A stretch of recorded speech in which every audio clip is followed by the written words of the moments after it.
네, 우리 자유파 국민들이 건국 대통령 이승만, 근대화 대통령 박정희에 대해서는 끝없는 자부심을 갖고 있습니다. 또 건국전쟁과 같이 가려졌던 이승만 대통령의 역사적 성취와 진 면목을 알리기 위한 여러 가지 작업들, 또 박정희 대통령의 진 면목을 알리기 위한 여러 가지 작업들이 진행되고 있습니다. 그런데도 이 자유파 국민들이 민주화 쪽으로 가면 왠지 좀 작아지고 움츠러지고 왜소해지고 목소리가 작아져요. 그럴 필요 없어요. 저는 70여 년의 한국 현대 정치사에서 민주화야말로 우리 자유파 국민들의 슬기로운 현명한 성숙한 정치력이 만들어낸 기적과 같은 성취였다, 이렇게 평가합니다. 1980년대, 1990년대를 걸쳐서 전 세계적으로 여러 수십 개 국가에서 권위주의 군사 독재 정권이 붕괴하고 민주화 이행이 이루어졌습니다.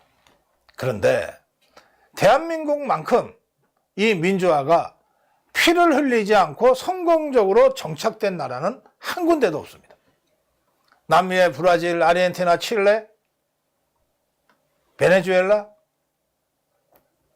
페루, 필리핀, 태국, 아프리카의 수많은 나라들 다 70년대 후반 80년대에 권위주의 체제가 민주화로 이행을 했어요. 그 과정에서 엄청난 대중 운동이 있었습니다. 그런데 거의 한 나라 예외 없이 이렇게 권위주의 체제가 붕괴되고 민주화로 가는 도정에서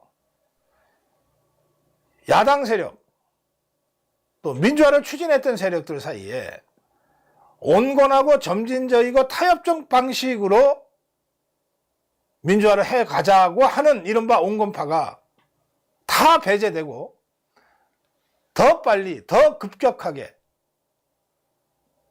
더 혁명적 방식으로 하자라고 하는 강경파가 득세하게 됐습니다. 강경파가 득세하자 권력을 빼앗긴 권위주의 세력 내에서도 야, 저거 그냥 두면 우리가 다 죽겠다. 야, 우리가 반격해야지. 라고 하는 권위주의 체제 안에서의 강경파가 목소리를 키우기 시작했어요. 강대강 충돌이 벌어졌습니다. 어쨌든 몰락했지만 권위주의 강경파는 군사력을 갖고 있었어요.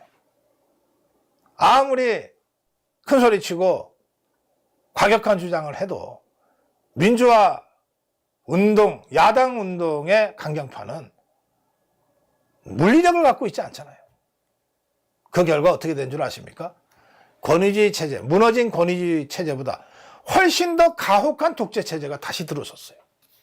그러면서 수만 명, 수십만 명의 희생자가 발생합니다. 그야말로 피로 피를 씻는 그런 민주화의 중단과 권위주의로의 역주행이 일반화된 상황이었어요. 그게 1980년대, 90년대 상황입니다. 우리도 그런 전철을 밟을 뻔했어요. 그런데 자, 1986년, 7년을 한번 봅시다. 1986년, 1987년 당시 이 권위주의 정권 내에서는 강경파들이 목소리가 컸습니다. 그래서 4.13 호원 조치가 나온 거예요. 그리고 이에 저항하는 대통령 직선이라고 하는 헌법 개정 요구가 대중적으로 터져 나왔어요. 그렇게 해서 6월 민주화 운동이 전개됐습니다. 이 상황에 직면해서 당시 권위주의 정권을 이끌던 전두환 세력 내에서 강경파와 온건파가 분화되게 됩니다. 일부 강경파들은 탱크 동원해서 밀어버리면 됩니다. 명령만 내려주십시오.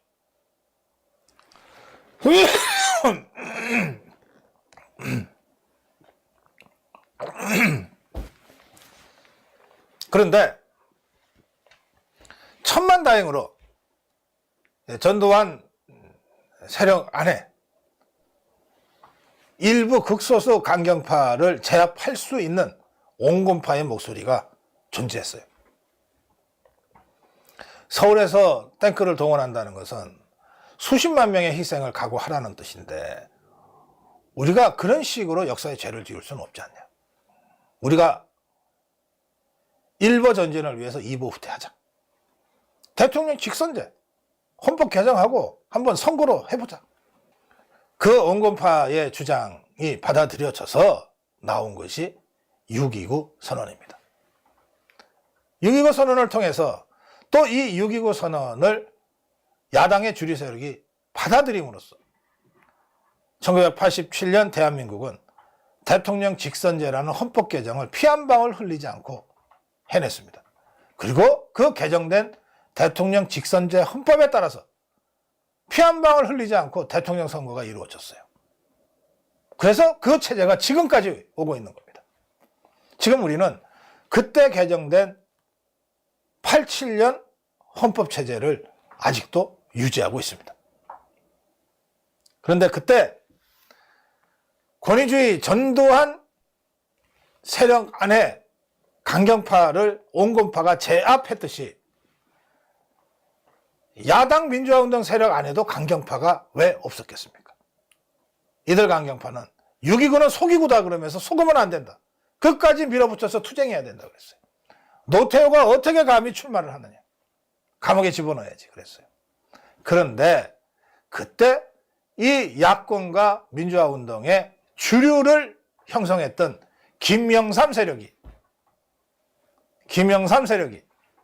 대타협을 주도했습니다. 대통령 직선제로 헌법 개정한다지 않느냐. 그러면 선거에서 우리가 정권을 세워서 문민정부를 만들면 되지. 더 이상의 양보를 강요하는 것은 완전히 백기항복하라는 건데 그것은 현실적이지 않다. 그래서 6.29 선언을 받아들이게 되는 겁니다. 당시에도 종북 주사파들이 암약하고 있었어요. 이 자들은 6.29를 어떻게든 깨기 위해서 여러 가지 형태로 선동을 했지만 역부족이었어요. 그래서 전두환 세력 내의 온건파와 야권 민주화운동 세력의 온건파가 역사적 대타협, 히스토리컬 컴프로마이스를 마침내 이루게 된 겁니다. 그것이 6.29고 그것이 대통령 직선제 헌법 개정입니다. 이런 사례가 남미나 아프리카나 아시아 어떤 나라에도 없습니다. 저는 1990년으로 기억하는데요. 스페인에서 열리는 세계 사회학 대회에 한국형 민주주의라고 하는 주제로 주제 발표를 해달라는 부탁을 받고 가서 발표를 한 적이 있습니다. 제가 전 세계에 뭐 이름만 대면 누구라 할 정도의 그 권위 있는 학자들이 모여 있는 총집결한 세계 사회학 대회에서 제가 발표를 했는데 한국형 민주화의 특징, 점진적이고 타협적인 민주화에 대한 설명을 쭉 해나가자 다들 한국에서 그런 기적과 같은 일이 어떻게 일어났는가에 대해서 다들 너무 궁금해하고 관심을 보였어요. 다른 나라에서는 찾아볼 수 없는 사례거든. 저는 바로 이런 타협적이고 점진적인 민주화를 통해서 지금의 우리가 누리는 이 민주주의 체제를 공고히 한 것이야말로 이승만 대통령의 건국, 박정희 대통령의 근대화에 못지않는 기적과 같은 민주화라고 감히 말씀드립니다. 이걸 누가 해냈냐? 권위주의 세력의 온건파, 민주화 세력, 야당 세력의 온건파의 대타협을 해냈습니다. 그러면 그 온건파가 누구냐? 좌파냐 우파냐? 자유우파입니다. 저는 전두환, 노태우, 김영삼, 김종필 등의 자유우파들이 그 이전에는 여야로 갈라서 싸웠지만 이 자유우파들이 마침내 대타협을 통해서 기적과 같은 민주화를 이루어냈기 때문에 건국도 근대화도 민주화도 대한민국 자유우파가 이루어낸 성취다라고 당당하게 주장해야 된다고 여러분께 말씀드리는 겁니다. 건국과 근대화에서는 목소리 높이던 우리 자유우파 국민들이 민주화에 가기만 하면 마치 김대중이가 이루어낸 것처럼 저 종북 주사파들이 이루어낸 것처럼 왜소해지고 작아지고 목소리 낮추고 전혀 그럴 일이 아니다. 그것은 역사적 팩트가 아니단 말이에요. 민주화라는 기적이야말로 우리 자유우파 국민들의 대타협을 통해서 이루어낸 그런 성취다. 이 점을 제가 강조해서 말씀드립니다.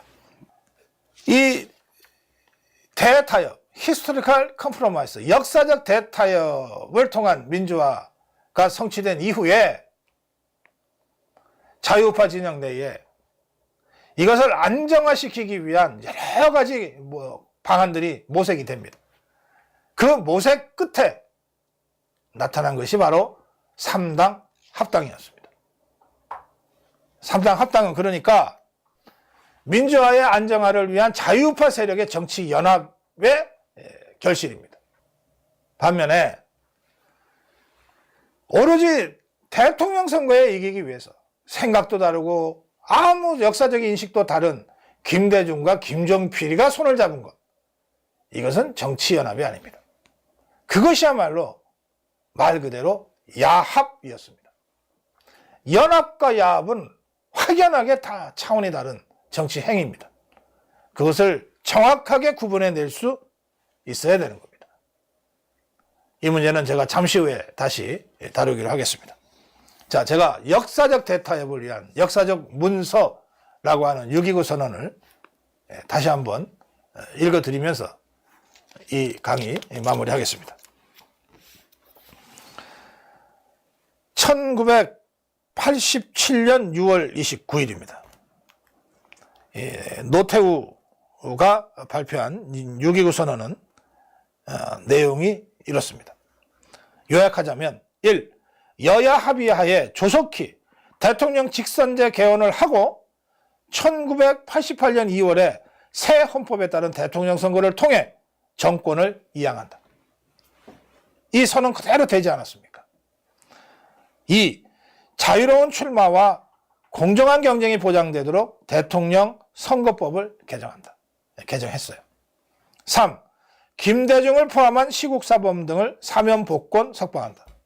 김대중 사면 복권됐고 대통령 선거에 출마가 허용이 됐습니다. 4. 인간의 존엄성을 존중하기 위해 새 헌법은 기본권을 강화하는 방향으로 수정한다. 5. 언론 관련 제도와 관행을 개선해서 언론 자유를 최대한 보장한다. 이 이후로 언론사에 대한 권력의 부당한 개입은 눈에 띄게 줄었습니다. 반면에 그 언론 진지를 공략한 종북 주사파들에 의한 심각한 언론 왜곡은 지금도 버젓이 자행되고 있습니다. 6. 사회 각 부문의 자치 자유를 최대한 보장하고 이를 위해 지방자치, 교육자치 실시하고 대학도 자유로 한다. 이 선언에 입각해서 김영삼 정부 하에서 지방자치 전면 실시가 이루어졌습니다. 7. 자유로운 정당 활동을 보장하고 대화와 타협의 정치 풍토를 조성한다. 이 6.29 선언 이후로는 정당의 자유는 지나치다 할 정도로 보장되고 있습니다. 마치 성역처럼 보장되고 있어요. 그리고 8. 밝고 맑은 사회 건설을 위해 사회 정화 조치를 강구한다.